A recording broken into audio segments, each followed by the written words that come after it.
Welcome to Saltier Politics. Julie, how are you doing?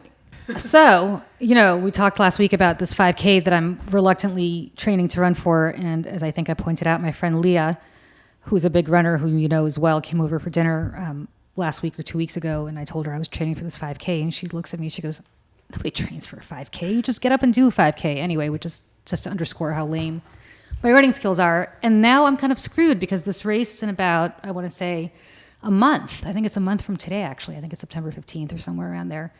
And I had this issue last week where I had this disc in my neck that apparently collapsed. So I have been really out of pocket in terms of training for this thing, and I don't know when it's going to get better, but it's kind of preventing me from training for this 5K. So I'm hoping, in fact, I'm not hoping, I am insistent upon still running this 5K, but it's getting a little tougher to train for it because I haven't been able to run for a week or really even walk for a week or even sit up or sleep for a week. So I don't know. We'll see. That is absolutely horrific. But I know, as I said on Twitter, what I will be doing is I think having just a little speaker, playing some Britney loud, playing some Spice Girls loud. Nice. And it'll encourage you. Yeah. We'll see. I will crawl or I will hobble, but I will do this 5K just to prove it to myself because, as I said to another one of my friends who has known me since I was in 8th grade, and she goes, why are you running? There is nothing in the world that you hate more than running. Like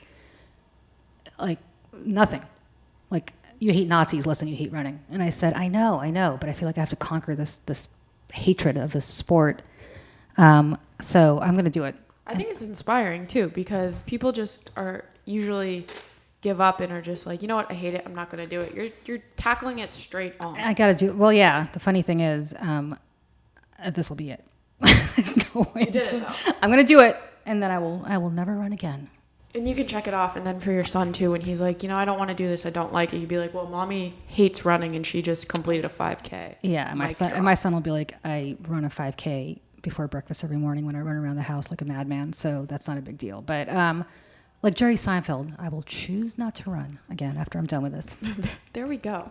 Go ahead. Well, okay. So I wanted to, on a light note, bring up something that I thought was an interesting concept. It's called dogfishing. What's that? And it's when a person borrows someone else's dog for profile pics on dating. Like, you go on Tinder and then your friend has a cute little dog and then you take a picture with it and it will show you to be maybe more caring or compassionate. And people feel duped that when then they go out on a date with this person and they don't have a dog.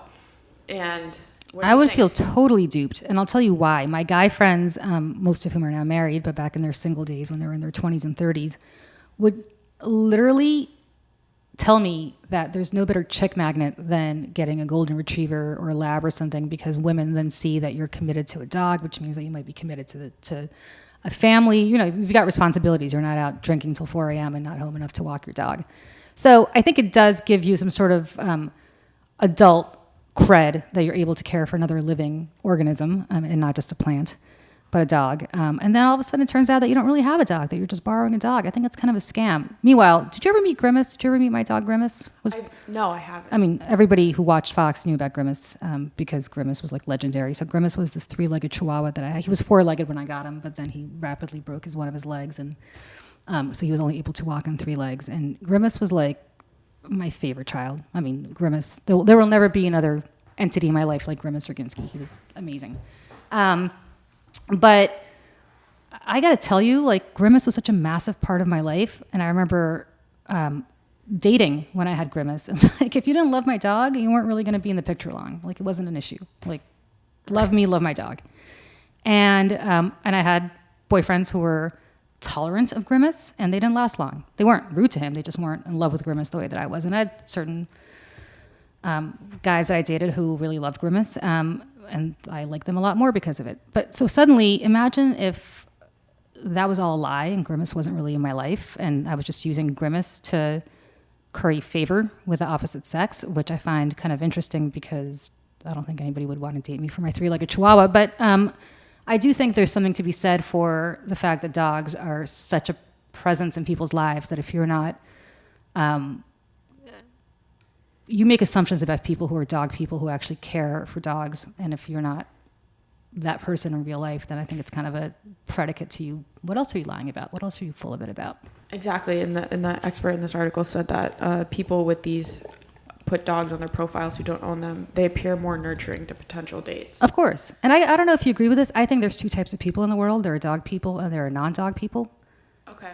I'm a non-cat person. I'm a non-cat person too. So I'm not big. I'm also allergic to cats, but I think it might be psychosomatic because I don't like them. But also I think because my mom made me go see cats on Broadway when I was 8 or 9 and I really hated it. And oh my God. I was so bored. I was too. Unhappy. And I loved Phantom. Like I liked Andrew Lloyd Webber, but I did not like cats. I loved Joseph and the Technicolor Dreamcoat. I had that record when I was like 9 and I listened to it all summer and sang at the top of my lungs all day long. But anyway, that's neither here nor there. So I don't like cats, but dogs are a different story. And either you're a dog person or you're not a dog person. And I don't know that I could be with somebody who's not a dog person.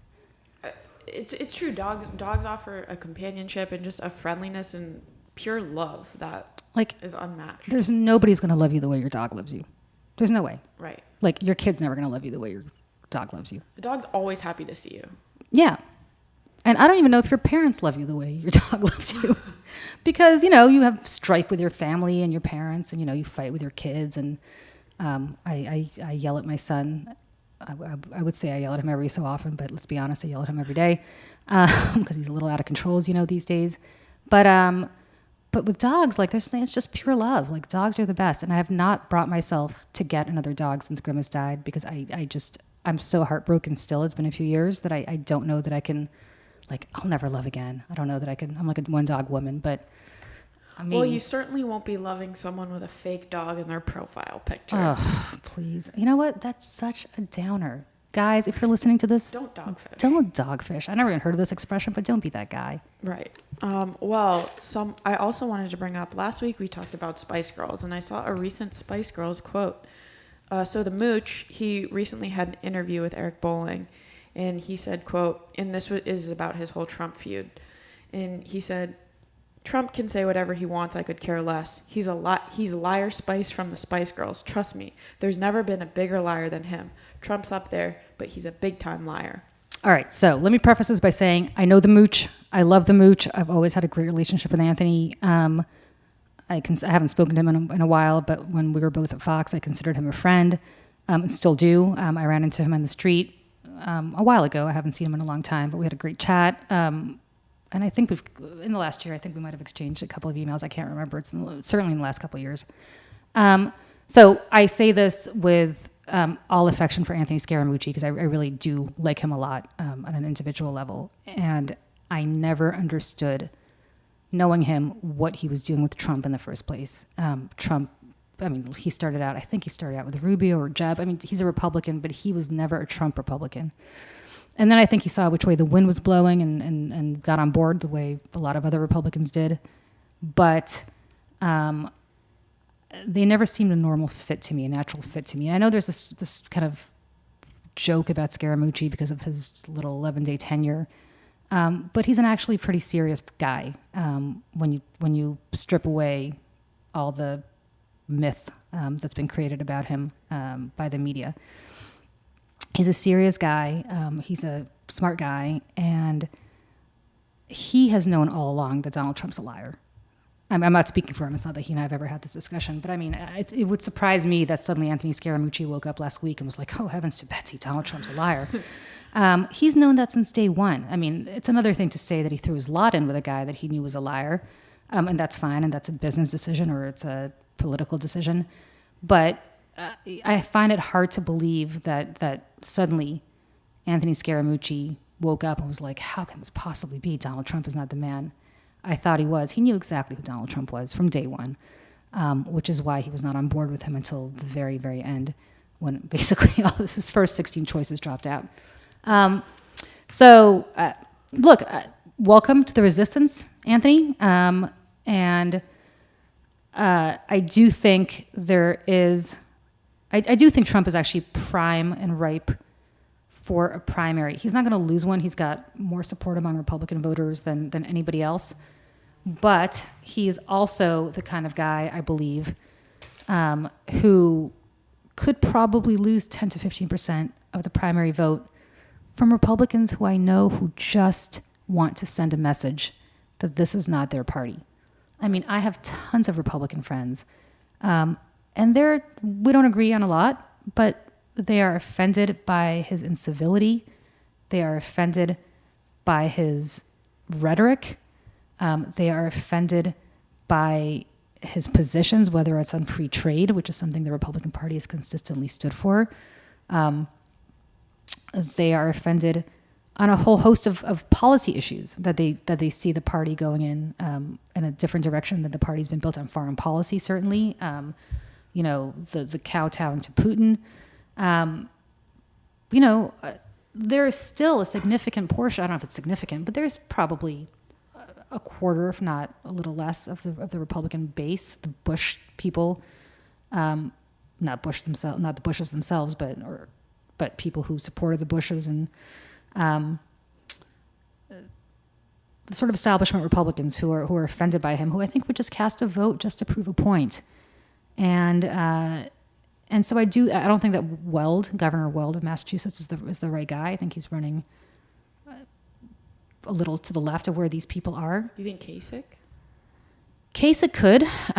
It could be Kasich. It could be a Tea Party person. I mean, there was an article in the New York Times, a column in the New York Times by a former Tea Party Republican congressman who said this is completely a devaluation of what the Tea Party stood for. I mean, we ran against a deficit. We ran for fiscal responsibility, and look what Trump has done since getting elected. I mean, he's blown through the deficit. Everything the Tea Party stood for, he's essentially blown up. And those people, I think, are looking for an alternative. He's not going to lose a primary, much like George Bush didn't lose a primary in 1992. But remember from our Steve Kornacki discussion many months ago from the book that he wrote, and I remember this in real time, when Pat Buchanan ran against George Bush, nobody thought George Bush was going to lose the primary, but it did send a message to the Republican Party that something was amiss. Right. And I think it planted seeds. It did. Now Buchanan ran from the right, and Buchanan was a bit of a precursor to what we're seeing now with Trump. You can't run against Trump from the right, but you can run against Trump ideologically. You can run against Trump from his policies, because his policies really are so not in step with what traditional Republican policies have been, whether domestic or foreign policy. I mean, I see what we did in the stock market yesterday. Forget the market. I mean, the market is, people always look at the stock market, but it's really the bond market that's more instructive. The stock market's a snapshot in time, for lack of a better description. The bond market is a prognosis, a much more interesting prognosis of the future. And when you have an inverted 10-year yield curve, as you did yesterday, look, I mean, I don't know if we're on the cusp of a recession. I hope we're not.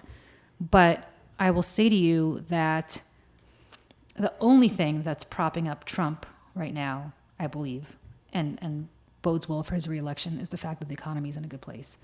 If that changes in the next year, what other reason are people going to? And you look at these look at these farmers in the Midwest, right? Soybean farmers, for example, who voted for Trump. They're getting screwed by these tariffs with China. These tariffs with China are killing the very base that supported Donald Trump. So there are people who right now are saying, okay, I've got more money, my 401k, or my wages are up, I can get a job. Things are good. And they are, for a lot of people. They're better certainly than they were 10 years ago. But if that changes, if people don't feel secure economically in the next year or so, it's absurd. And unfortunately, what we're seeing is a trade policy and other policies that are giving whiplash to the economy. I mean, first we're putting tariffs on, then we're postponing tariffs for another couple of months. Then we're back on, then we're back off. There's no consistency. There's no assurance. People can't make long-term plans. I mean, if you're a farmer, you have to plan for how much you're going to farm, right? You can't, Donald Trump can't wake up tomorrow and say, nope, okay, we're putting tariffs on. No, we're not putting tariffs on. No, I mean, these people need a long-term range of what to do. Right. And if they don't get it, that leads to the kind of economic uncertainty and whiplash that is completely self-created by him. And that's not good. And I think if you keep seeing signs of a recession flashing, you might see more Republicans saying, you know what, maybe we will speak up. And then maybe we'll have a primary. Who knows? I mean, it's not easy to put a primary together in a few months, obviously. And if you're going to run, you better run now. Right. But it's getting close. I mean, Iowa, New Hampshire, they're in less than 6 months from now. But if by September or October, somebody strongly comes out and says, I'm going to do this and puts an infrastructure together, we'll see. They're not going to beat them, but it'll send a message. Speaking of Iowa, did you see the comments from Steve King? Steve King, he was at an event at the West Side Conservative Club in Iowa, and he questioned whether there would be, quote, any population of the world left if rape and incest had not occurred throughout history. He said, quote, what if we went back through all the family trees and just pulled out anyone who was a product of rape or incest? Would there be any population of the world left if we did that? Considering all the wars and all the rapes and pillages that happened throughout all these different nations, I know that I can't say that I was not part of a product of that. I don't even know where to... Is this some sort of abortion thing? Like you shouldn't abort kids who are victims of rape or incest? Who are a product of rape or incest because... to populate? Because otherwise, like... Here's my issue. There's so many. First of all, let me say this, which I think is somewhat controversial. If you believe that life begins at conception, which people who are pro-life obviously do, then I don't understand how you make exceptions for rape or incest, because if you believe that this is a child at the moment of conception, why are you punishing this child for the circumstances of its conception, right? So if you're pro-life, be pro-life and make no exceptions for rape or incest. I am not pro-life, but if you are pro-life, be consistent. Why would you quote unquote murder a child because that child was created out of rape or incest if you won't quote unquote murder a child for other reasons? I don't believe that it's murder, but people who do, I think, should be consistent. So I am sympathetic to people who don't believe in a rape or incest exception if they are pro-life for the reasons that they believe life begins at conception. Again, let me be clear, I am not one of those people. However, I also think that when you have somebody who is a sitting member of Congress saying crazy stuff like this, it might give people license to say, oh, it's like Jeffrey Epstein saying, to Charlie Gasparino, in one of the last interviews he apparently did, which Gasparino just wrote about on Fox Business, where he said, I don't see the big deal. We're kind of, I'm paraphrasing here, but we're kind of prudish about the fact that sex with 15-year-olds is a big deal, and why it's normal. Like there's no reason why a 66-year-old man can't have sex with a 14 or 15-year-old. When you say stuff like this, when you say stuff like, well, people are born out of rape or incest, they have been. I'm sure all of our family trees. Yeah, look at the Crusades. There was a lot of rape. Look at it's like, are you? I'm sure somebody fall in a well. I just can't. Listen, I'm sure some Mongol hordes, probably raped one of my ancestors, or some pogrom happened and some Cossack raped some great grandmother of mine in the shtetl. I don't know. Maybe. I've never done a DNA test, but maybe. It doesn't mean that you talk about it as a flippant thing. Like, well, it used to happen all the time, so what's the big deal? How about, we also don't decapitate people now. Right. That used to happen all the time. We used to stone people. There are things that used to happen that you don't normalize. You can talk about it historically in saying, this used to be the case. Thank God we live in the 21st century in the Western world where this kind of thing should never happen. But that's not how he said it. He's kind of normalizing it. It's kind of like Jeffrey Epstein. Well, back in the day. Well, yeah, back in the day, people got married at 12 when they got their periods because their lifespan was about 30. Right. But it doesn't mean that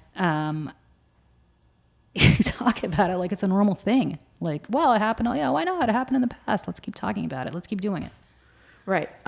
People of Iowa, just get rid of him. Just get rid of Steve King. I mean, how is this guy still in office? Like, he's even been disowned by his own party in Congress, and yet he's still out there saying crazy crap. Yeah. Well, I mean, in line with that kind of goes into what I'm salty about this week, that the Department of Labor just proposed a rule that aims to let government contractors fire workers who are LGBTQ or who are pregnant and unmarried based on their employer's religious views.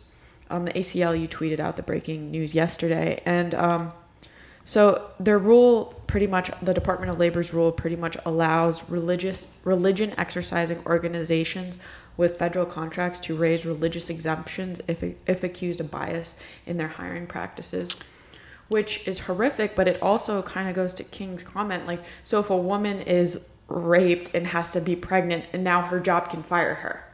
Well, it's interesting.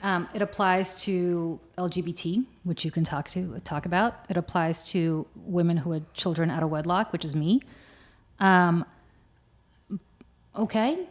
I mean, so I don't understand. So I obviously did not get pregnant by accident. I tried to get pregnant very hard, and went through a lot of medical procedures to do it. But what I find fascinating is, let's say that I had gotten pregnant by accident, right? You don't want me to have an abortion. You're a good religious organization. But now this organization. But now you're going to fire me. Right. So now, and then you're going to yell at me for going on welfare because I can't get a job. Right. And like, oh, of course, look at these mothers going on and what a mother is going on welfare. Well, I want to work, but you're not letting me work because you have a religious objection to my not getting an abortion and carrying this baby to term. And if I had gotten an abortion, I would have kept my job because you'd never know that I was pregnant, but you don't want me to get an abortion because you have a religious objection to that too. So this whole religious objection thing is so offensive to me because you are like, why is your religion impacting my life? And doesn't that just completely go against the basic tenets of separation of church and state? Yes. Because these are federal jobs. Yes. I believe in religious freedom, but your religious freedom cannot impugn on my ability to live. I mean, it's crazy. I mean, look, if you're a Christian Scientist, you don't believe in medicine, right? Does that mean that if I work for you, I can't take medicine? Like, which point is your religious, and you have the freedom to do whatever you want. I mean, I really don't care. Right. Does that, Christian Science, this is probably a poor example, but I mean, there's a million different things. If you're Catholic, there's certain things you can't do. If you're Muslim, there's certain things you can't do. You know, all the same people, by the way, who are complaining about Sharia law. Oh my God, we have to bring a Sharia law to this country. Great, okay. Does that mean that if you work for a Muslim organization and you're Christian and they don't like something, they have a religious objection based on their Muslim faith, they're going to fire you? Could you imagine if that example happened? The same people who are praising this would be up in arms. Sharia law, Sharia law. Well, religious exemptions apply both ways. Right. So why don't we just leave? Yeah, could you imagine? So just leave all religion out of it. Agreed. I mean, no, and it's just another kind of hit again to the LGBTQ community because the Trump administration also, or the Justice Department, argued in court in 2017 that sexual discrimination protections in the workplace do not extend to sexual orientation, and wrote in a brief to the Supreme Court that protections also do not extend to transgender people. So, I mean, they're going after everybody who aren't straight white men. You know what's really upsetting to me too? With LGBT, so I guess I'm going to argue against my own situation, right? I didn't have to have a child out of wedlock. I chose to have a child out of wedlock. So that's my decision. And I obviously understood the consequences of that. People who are LGBTQ are born that way. Right. Like you don't have a choice. It's you don't choose the way you're born. Right. You're now discriminating against somebody with essentially a pre-existing condition. I mean, it's not a pre-existing medical condition, but you're against. You can no more choose your sexual orientation than you can choose your race. Exactly. Right. You could choose your religion, by the way. Right. You can convert tomorrow, but I'm not going to wake up African American tomorrow, no matter how much I might want to or not want to. Or an African American woman is not going to wake up being a white man tomorrow. Right.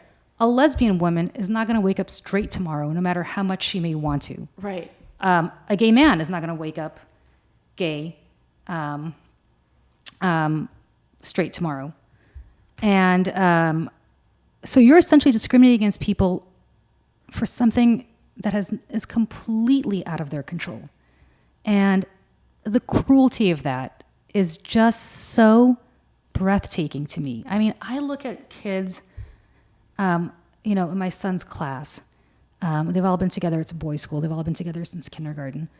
They're now about to all go into the second grade. I can pretty much tell you right now who I'm not great at this stuff, but I can pretty much figure out who the gay kids are already. And by the way, these are not kids who are thinking about sex in the least. Right. You just kind of know. Right. You know? And like these are not boys who are sitting here thinking, they don't even understand the concept of sex. Right. I mean, I explained the birds and the bees to my son because he asked me. Did I tell you the story? No. Oh my God. He asked me how babies are made. And so I explained to him the conventional way babies are made. And there was this, thank God we were driving. So I could look at him. And he's sitting in his car seat in the back. And this is last summer, so he must have been 6. And we're driving through the Berkshires. And I'm looking straight ahead and kind of peeking in the rearview mirror, and I tell him, very sanitary, kind of, very clinically how it's physically done. And there's this long pause, and my son, he's never really lost for words. Very long pause. And then after about a 60-second pause, he goes, I really wish you hadn't told me that. I'm going to have nightmares about that for the rest of my life. So my point is, these are not kids, right? Who are to corrupt people. Yeah, who are like, oh, wait a second, I live in New York City, in the most liberal part of New York City. Let me think of ways to be creative and be gay. Right. Like, it's like they're not thinking about this stuff at all. No. In the real, it doesn't matter. I mean, the Right. point is, like, that's not, you're not. It's all baked in, right? Exactly. It's all baked in from birth, and so. To discriminate who someone is at their very core and their very being, and again, something you can't change. It's really not what America is or is striving to be. Be striving. I mean, it's not so long ago that people, no Irish need apply. Certainly, the Jim Crow laws, African Americans couldn't get hired. There was a limit as to how many Jews could be accepted into Harvard. Was that the grade again that Trump is going for? I guess. I mean, that's maybe. I mean, look, there was a time when Harvard and Princeton, all the big Ivies, wouldn't take, more than a quota of Jews. And so this is just a continuation of that. But now you're discriminated against. It's just a whole brand new, well, it's not brand new. People in the LGBT community have been discriminated against for, I don't know, millennia. But to have this happen in this country in the 21st century, it's just appalling. And you think about how excited we all were, at least, maybe not all of us, but you and I were, and others who we know were, when marriage equality became the law of the land, and how that wasn't so long ago. No. And, it's sad. It's like one step forward, 2 steps back, because the only time I ever cried on election night, and I didn't cry when Trump won. I was more in shock. Well, I was on Shep Smith's show all night long, and I had to keep it together. And I just remember, like, being shell-shocked is not the word. So I wasn't crying. I was just, I had to be on air, so I was keeping it together. The one night that I did actually cry was in 2008 when Barack Obama got elected. And it wasn't so much because I loved Barack Obama so much. I never kind of bought into the cult back then that everybody else bought into in 2008.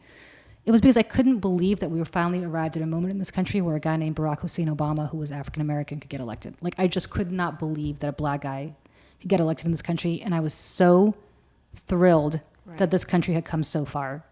And I was so thrilled when marriage equality became the law of the land, because I remembered in 2004 how the Bush campaign ran their entire Ohio strategy and effectively won Ohio against, as they called it, gay marriage.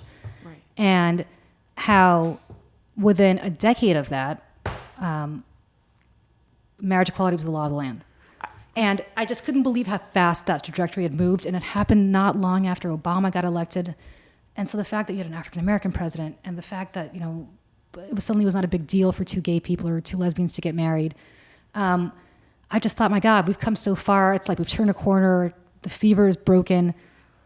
Things are great. And then to see in the next, in the last 2-3 years, all this regressive stuff happen, you think, God, was that like a dream? Like, what's going on where you have people openly discriminating against minorities from the highest pulpit in the land? against LGBT people, against black people, against Muslims.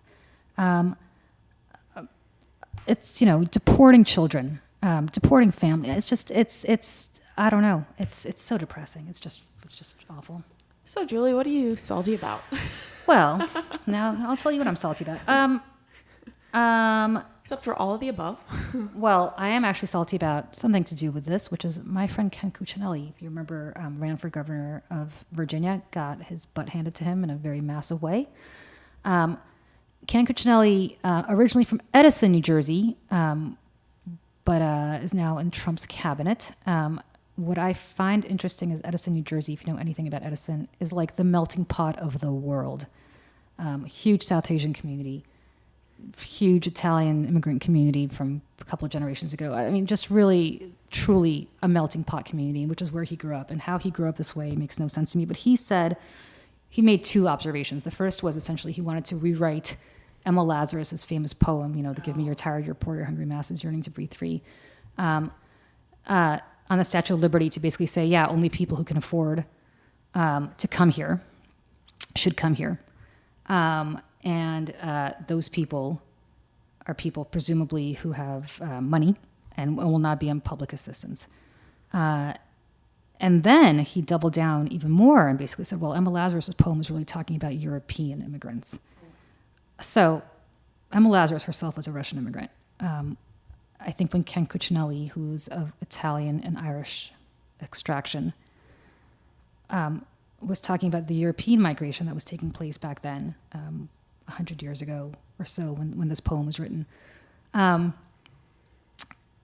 they were super poor. The Mexicans, the Irish, and they were Italians, the Russian immigrants. They were the Guatemalans right. of 100 years ago. I mean, these are people, including Ken Cuccinelli's ancestors, who were loathed. They were going through famine and Ireland. They weren't coming over with anything. They weren't sailing in first class on the Titanic. I mean, they were coming here on the Queen Mary. They were coming here because the British and Ireland were starving them out, right. Effectively murdering an entire population of a country. They had no choice, and they came here, and look at what the Irish have contributed to this country, including Ken Cuccinelli's ancestors, I assume. The Italians, the Cuccinelli side of the Cuccinelli family, I have no idea where they're from, but I mean, that migration, there was a civil war, obviously, with Garibaldi in Italy. Everybody was killing everybody else. People were coming here for a better opportunity. There was no money in Italy. Italy was consistently engulfed in military conflicts. And people came here for their lives. The ones that came from Eastern Europe, from the shtetl, were coming because they were being raped and pillaged by the Cossacks. I mean, not my family necessarily, because we came here much later, but the people that came here at the Emma Lazarus time were coming here because they were literally fleeing for their lives. I mean, living in Tsarist Russia as Jews, I mean, you only have to watch Fiddler on the Roof to see what it was like. I mean, it was not a good time, right? The Jews were treated effectively the way that they weren't slaves, but treated effectively the way that African Americans were treated after Reconstruction in the South. I mean, awful. And so that's part one of what I'm salty about. Part two, what I'm salty about is very personal. So where he basically was like, well, you have to have the means to come here. And basically, effectively, they put a rule in that if you are here legally, not illegally, if you are here legally, if you're a legal immigrant and you have a green card, your path to citizenship is much more complicated. I think it took us 5 years. I think it's a 5-year process from green card to citizenship. You will delay getting your citizenship, or it will be harder to earn your citizenship if you are on public assistance like Medicaid or food stamps, SNAP. It's not called SNAP. It used to be food stamps or basically any public assistance. So I'll just say this. It doesn't apply to refugees, which is what my family was, but our refugee status is immaterial to this discussion. When we came here in 1980, we had $90 between the three of us. And that's it. We had organizations that helped us in the sense that I think they got us a hotel for a week or two, outside aid organizations. But then we were pretty much on our own. And so we were on food stamps. We were on public assistance for a while. Not a long time, but there was really no other way for us to eat. And I don't understand what the problem with that is. My parents learned English. They got jobs. They have more than repaid the federal treasury in taxes in the 40-something, almost 40 years that we've been here, for the money that they laid out on food stamps, which I assume was not that much for the few months we were on them. I live in New York City, and I pay my federal taxes primarily to support people in the red states, because God knows that most of the money that goes to Washington in federal taxes does not come back to New York. It comes back to red states. In fact, of the top 10 states getting the most money back from Washington, only one, New Mexico, is a blue state. The rest are all red states. Like, I'm looking at you, Kentucky, Mitch McConnell, Mississippi, Alabama. So, you know, this is, again, it's what we're talking about with your salty segment. It's not who we are. It is not who we are. People don't come here. I think there's some concept that people immigrate here and they immediately get on welfare and that's it. Like they don't ever work again. In fact, immigrants have a much lower rate of crime, a much higher rate of work. Right. And it's like you're not leaving everything you know and everything that's easy to just chill on welfare. You're coming here to fight for a better life. So you're not going to sit on welfare and have food stamps. You're going to fight to have that better life and to work hard. And that's why you're coming to America and making all those massive sacrifices from leaving everything you know. I got to tell you, I know so many immigrants who are here legally. I know people who are not here legally. And I just spoke to a guy who overstayed his visa. He came here when he was 10. He's now an Italian citizen, but is originally from Africa. Came here when he was 10 with his mother.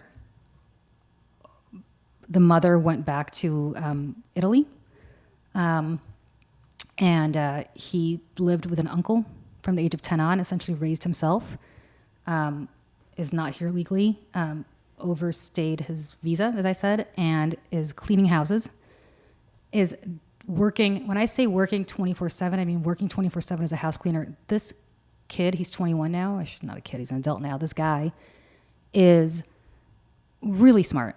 He really wants to go to college. He graduated high school. He really wants to go to college. He can't because he doesn't have the paperwork. He can't afford it, obviously, and he can't. And he's desperate to become a citizen. This guy's been here since he was 10. He is as American as the rest of us. Right.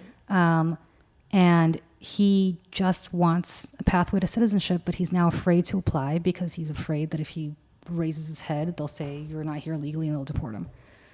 To a country where he hasn't lived for most of his life, does not speak Italian, does not speak the language, right. You know, as we see stories all the time. I just spoke to him earlier this week, and I was trying to help him. I don't know if I can help him, but I say this because, like, this concept that people have of this self-reliant immigrant who came here, and I have this, you know, I tweeted this out, this Cuccinelli thing, people start tweeting back and they say, well, you know, my ancestors came here from, I don't know, Italy. Nobody gave them welfare, you know, they made whatever. How do you know? I mean, we didn't have these social programs in place back then. Right. But you also have people dying in the streets of poverty. Right. You also, I mean, is this what we want to go back to? Like, do we want to go back to people literally starving? Like, had we not had, like, I'm thinking about this logically. We came here, and again, we were refugees, so this would not apply to us. But if we had not had the refugee status and we came here the same way with no money, where would we have eaten? I mean, I guess we could have gone to soup kitchens, right? But we could have. But you're essentially relying on soup kitchens to be able to feed. It's just. But it's like there's no way. Also, you know, if your parents are working and the soup kitchen is only open during certain times, that impacts their job prospects too. Because if the soup kitchen, but their shift doesn't get off till when the soup kitchen is closing, like, what do you do? Yeah, I mean, it's. Listen, let me tell you. I'll tell you firsthand. It is not easy to be. I can't even speak to what it's like to be here illegally or an undocumented immigrant because that's. I don't have any personal experience with it, but I do have a lot of experience with being a legal immigrant, and it is brutal. It is brutal. My parents did not leave the only country they ever knew, the only language they ever knew, the only family they ever had, to move across the world to a foreign country because they thought they were going to move to a place where the streets are paved with gold. I mean, they came here because they didn't want their daughter raised in an anti-Semitic, awful regime that was going to, potentially hurt yet another generation of their family. To think that people just come here because they want to get on welfare, they want to get free stuff out of this country, it's absurd. And the part that infuriates me is Melania Trump. I mean, great example, Donald Trump. Like, she came here on a questionably legal work visa. I'm not so sure that it was. How did her parents, her parents came here, I guess, after she married Donald Trump, right? So she had the means to take care of them. Chain migration. They became American citizens only recently because their daughter married an American citizen. That is pure chain migration. The same thing the Trump administration keeps rallying against.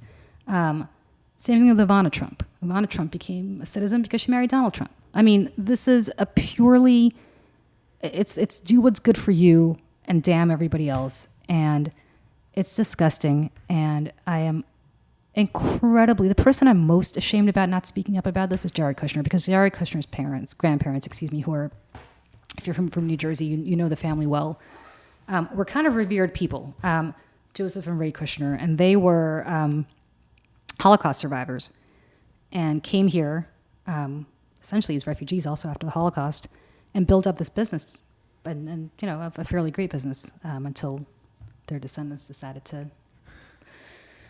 squander it. But so what's interesting to me is, how does somebody like Jared Kushner, who understands the peril that people are in, who, from everything I know, reveres his grandparents and the memory of apparently these grandparents were like held up as idols in the family, as they should be. How do you not speak up? How do you not speak up and say, this is just not right? And I know from personal family experience that this is not right. Ken Cuccinelli, when he's like, these are mostly European. Oh, shut up, Ken Cuccinelli. I'm European. And let me tell you something. People 100 years ago thought about Russian Jews or Italians or Irish people the way they think about Guatemalans and about people from Honduras and Mexico today. So it's just awful. It goes back to what we were saying before. I cannot believe this is where we are in this country right now. Well, to close out, you'll be leaving the country for... I am leaving the country. So I am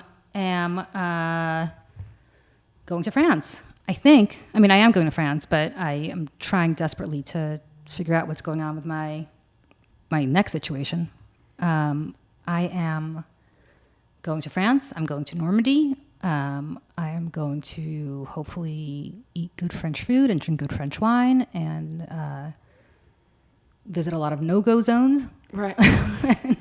Well, when you come back, we'll drink wine and talk about it all. We will. All right, everybody. Have a great week. Bye.